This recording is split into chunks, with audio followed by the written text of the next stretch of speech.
Assalamualaikum warahmatullahi wabarakatuh. Tapi pun kembali lagi di channel Sipir 17.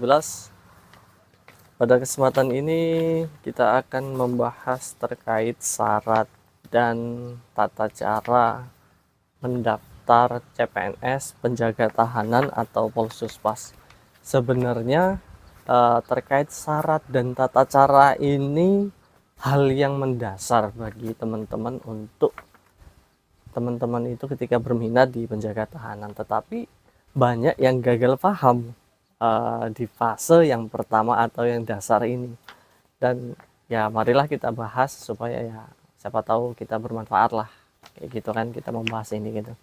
Gak ada salahnya kita membahas yang dasar dulu supaya teman-teman itu lebih memahami lagi, mendalami, oh ternyata alur runutannya seperti ini. Langsung saja tanpa berlama-lama kita akan membahas beberapa persyaratan dan tata cara untuk mendaftar penjaga tahanan. Untuk di poin D, di bagian persyaratan yang pertama adalah warga negara Indonesia tidak memiliki kewarganegaraan ganda, yang bertakwa kepada Tuhan Yang Maha Esa, setia dan taat kepada Pancasila, Undang-Undang Dasar 1945 dan Negara Kesatuan Republik Indonesia.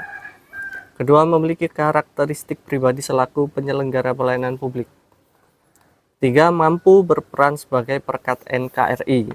Empat, memiliki intelijensi yang tinggi untuk mengembangkan kapasitas dan kinerja organisasi.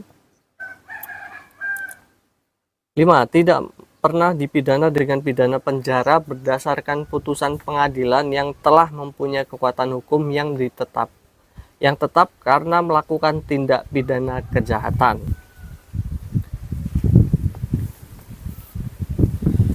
Hanya spoi-spoi.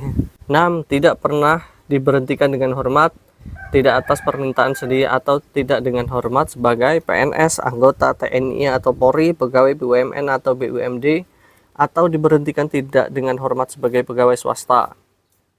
7. Tidak berkedudukan sebagai calon pegawai negeri sipil atau pegawai negeri sipil, prajurit TNI atau anggota Polri dan swasta, dan siswa sekolah ikatan dinas pemerintah.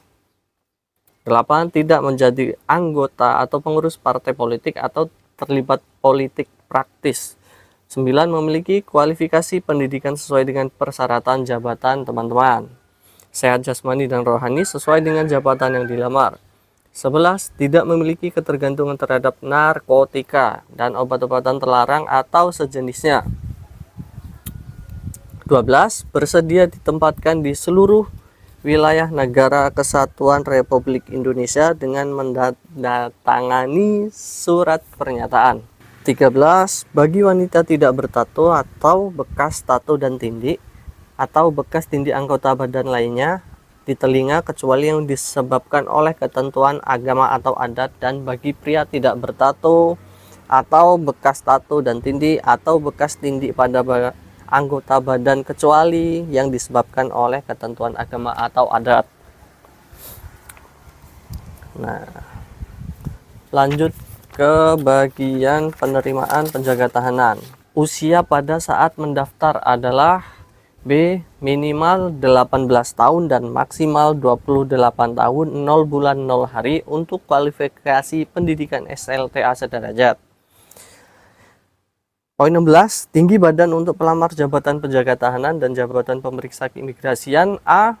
Pria minimal 165 cm, B. Wanita minimal 160 cm. 17. Pelamar jabatan penjaga tahanan dan jabatan pemeriksa keimigrasian dengan kualifikasi pendidikan SLTA sederajat harus sesuai dengan domisili yang tercantum dalam EKTP. Apabila pelamarnya provinsinya tidak sesuai dengan EKTP dan ingin mendaftar pada wilayah provinsi lain, wajib membuat surat keterangan pada kelurahan atau kantor desa setempat yang menerangkan bahwa yang bersangkutan telah berdomisili pada wilayah provinsi tersebut. 18. Untuk pelamar pada jabatan penjaga tahanan dan jabatan pemeriksa keimigrasian jenis kebutuhan khusus putra-putri Papua dan Papua Barat wajib berdomisili di Papua dan Papua Barat. Nah, ini untuk tata cara pendaftaran dokumen persyaratan.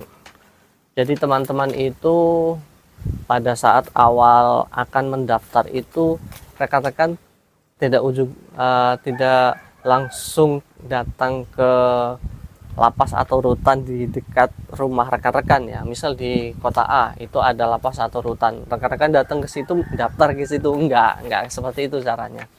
Nah, rekan-rekan itu mendaftar ketika ada pembukaan informasi CPNS dari pemerintah pusat, itu akan diinformasikan seperti itu rekan-rekan.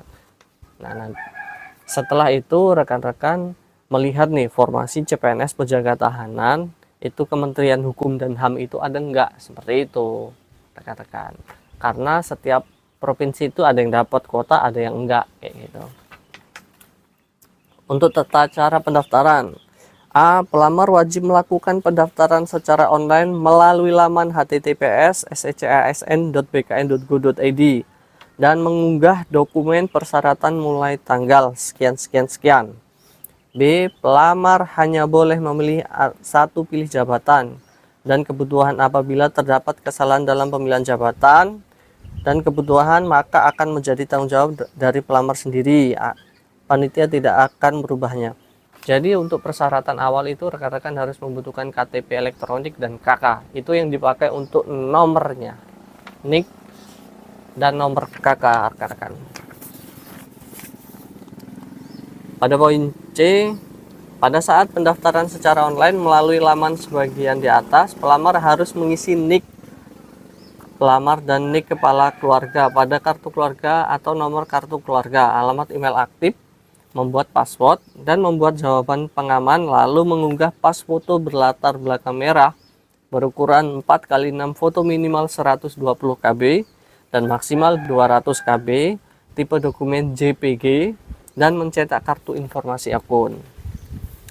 Untuk di poin D, setelah pelamar kembali lagi login ke alamat sscasn.bkn.go.id karena rekan-rekan sudah mempunyai akun dengan menggunakan nomor NIK dan password yang telah didaftarkan rekan-rekan sebelumnya.